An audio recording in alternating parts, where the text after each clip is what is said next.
Bonds can lose you money, even when nothing crashes, nothing defaults, and everything works exactly as promised.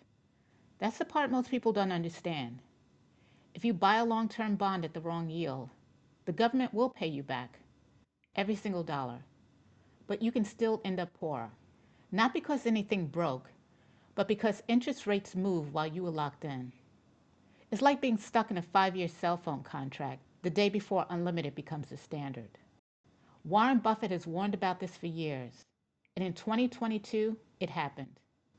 Long-term bond funds fell more than 25%. Retirement accounts that were supposed to be safe lost more than the stock market. And yet his company still holds hundreds of billions of dollars in Treasury bills. That sounds like a contradiction. It isn't. Once you understand how bond prices and yields actually work, everything comes down to one relationship. When interest rates rise, existing bond prices fall. Not eventually, immediately. If your bond pays 2% and new bonds pay 5%, no one will pay full price for yours. Why would they? The only way your 2% bond will compete is if the price drops. That's it. That's the mechanism behind every bond loss. Once you understand that, everything else falls into place. Here's what it looks like with real money. Imagine you buy a 10-year bond for $100,000 paying 2% interest. That feels safe. You know the US government is going to pay you back. A year later, economic conditions change and new bonds are now paying 5%. To compete with those new bonds, the price of your 2% bond has to fall. Depending on the duration, your $100,000 bond could be worth $80,000, a 20% loss on a government bond. The longer the remaining maturity, the bigger the drop, and the more sensitive your bond is to rate changes. This is what investors call duration risk. Think of duration risk like someone walking a tightrope. It's a lot easier and a lot less risky to walk a short tightrope, short-term Treasury bills, than it is to walk a long, flimsy tightrope, i.e. long-term bonds. If you hold your 2% bond until it matures, you'll get your $100,000 back. Nothing broke. Interest rates just moved. But now you're stuck with three bad choices. Option 1, sell the bond and lock in a $20,000 loss. Option 2, hold the bond for 9 more years, earning $2,000 a year while new bonds pay $5,000 on the same $100,000. Option 3, sell the bond at $80,000 and reinvest it at 5%. You'd earn $4,000 a year while everyone else is earning $5,000 a year. Every year your cash is tied up in that bond, you miss out on better returns elsewhere. That's not safety.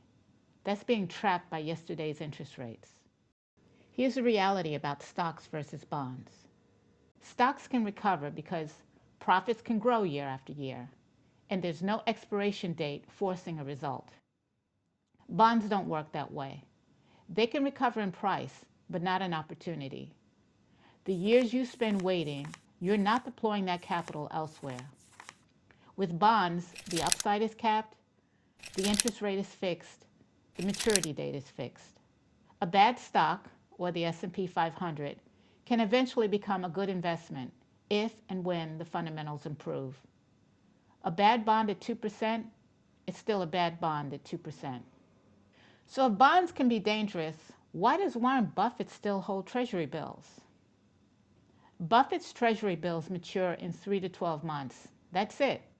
He's walking the short tightrope. He's not buying 10-year or 30-year bonds.